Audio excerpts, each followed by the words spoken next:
Hola, bienvenidos y bienvenidas una vez más a Mujer Jaguar. Hoy tenemos un programa muy interesante donde vamos a contar la historia de tres mujeres que no solo son prácticamente desconocidas por la historia, sino que además han sido intencionalmente ignoradas, probablemente por el poder y el hito que sus historias guardan dentro de ellas. Estamos hablando de las primeras legisladoras en México y en América Latina.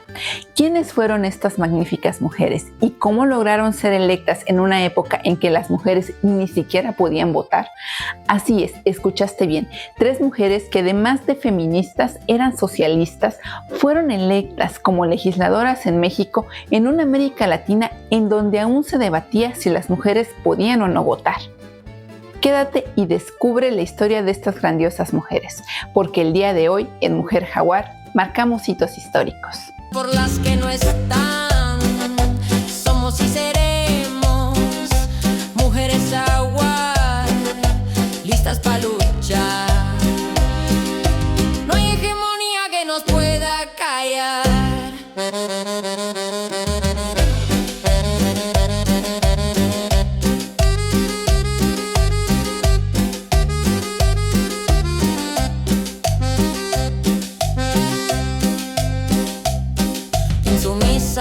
Insurrectas, leales a nuestra esencia. Cada paso que damos es cumbia de resistencia. Por las que no están, somos y seremos mujeres jaguar, listas para luchar.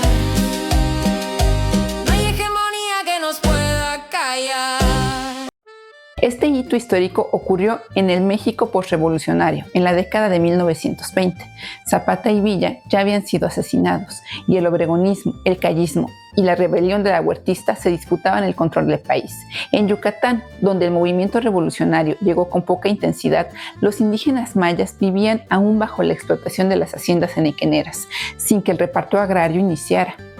Pero en este contexto surge un movimiento revolucionario, liderado por Felipe Carrillo Puerto, el cual es electo como gobernador de Yucatán en 1922, bajo su afiliación al Partido Socialista del Sureste, partido que él mismo fundó. Durante su gobierno, Felipe inició el reparto agrario, realizó reformas en educación para todos y todas, permitiendo la participación política de las mujeres e impulsando una revolución femenina.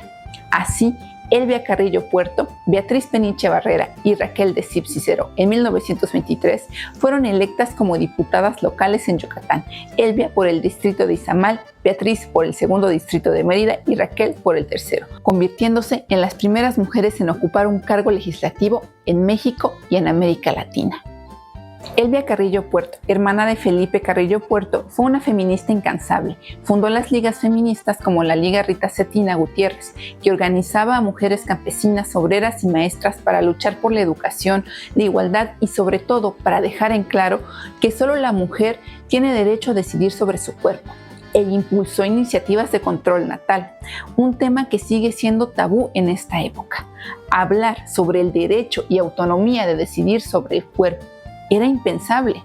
Con estas demandas, Elvia Carrillo Puerto se adelanta unos 50 años, ya que el derecho al control natal no fue una demanda generalizada del feminismo, sino hasta alrededor de los años 60. Por otro lado, Beatriz Peniche Barrera, nacida en Mérida en 1893, era una activista comprometida con las ligas feministas. Aunque menos conocida, durante su elección por el segundo distrito de Mérida, marcó un hito en la historia de México, luchando por el sufragio femenino, con su ponencia sobre el voto femenino y el derecho a ser votada, que presentó en el Congreso Nacional de Periodistas en 1923. Tras su paso por la política, se dedicó a actividades educativas y publicó en 1965 el poemario La lámpara encendida, dejando un legado un poco más discreto pero igual de valioso.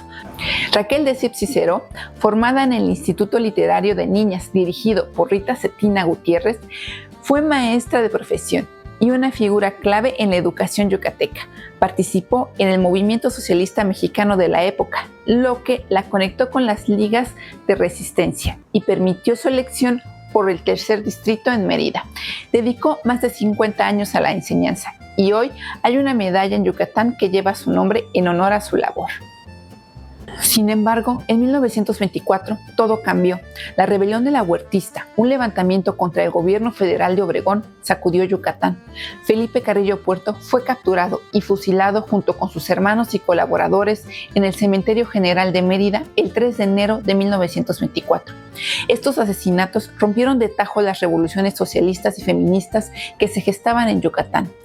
Debido a ello, las tres legisladoras se enfrentaron a represiones directas. Elvia, Beatriz y Raquel fueron forzadas a renunciar a sus cargos. Elvia, amenazada de muerte, se exilió en la Ciudad de México, donde continuó luchando por el sufragio femenino. Beatriz y Raquel se retiraron de la política, enfocándose en la educación y la vida comunitaria. Las reformas agrarias y feministas de Felipe fueron desmanteladas y los hacendados recuperaron el poder. Pero la semilla de cambio ya estaba plantada. El caso de Yucatán no fue aislado, pero sí excepcional. Para entender el significado del hito y lo mordaz que fue acabar con aquella gestada revolución femenina, hagamos un poco de contexto. En América Latina, la lucha por el sufragio femenino fue lenta y desigual. En Uruguay, las mujeres obtuvieron el voto en 1932, siendo uno de los primeros países en la región. En Brasil, el voto femenino llega también en 1932, pero solo para mujeres alfabetizadas.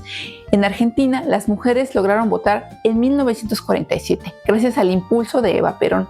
Chile lo permitió en 1949 y México, a nivel nacional, no reconoció el voto femenino sino hasta 1953, tras décadas de activismo de mujeres como Elvia, quien fundó la Liga Orientadora de Acción Femenil en 1926 y el Frente Único Pro Derechos de la Mujer, que reunió a diversas organizaciones feministas para presionar por el voto femenino y la educación para las mujeres. Además, Elvia trabajó como funcionaria en la Secretaría de Agricultura y Fomento, lo que le permitió seguir influyendo en políticas sociales. Así, Elvia y Beatriz pudieron disfrutar algunos de los frutos de sus luchas, pues muy probablemente pudieron votar en elecciones municipales en 1947 y en elecciones federales en 1953. Aunque su tiempo en el Congreso de Yucatán fue breve, Elvia, Beatriz y Raquel, apoyadas por las ligas feministas y el liderazgo de Felipe, desafiaron un sistema que las excluía, dejaron un legado imborrable y fueron un faro de esperanza en un continente donde las mujeres comenzaban a alzar la voz. Mostraron a una sociedad fragmentada que las mujeres pueden liderar, legislar y transformar, incluso en un mundo que no les permitía la ciudadanía plena. Sus historias nos recuerdan que el feminismo en América Latina tiene raíces profundas, tan válidas y genuinas como las que nos ha traído la historia occidental, solo que estas son nuestras propias pioneras de nuestros propios procesos libertarios. Les invito a compartir este video, les aseguro que hay muchísimo más por descubrir. Suscríbanse porque la historia de México es historia feminista.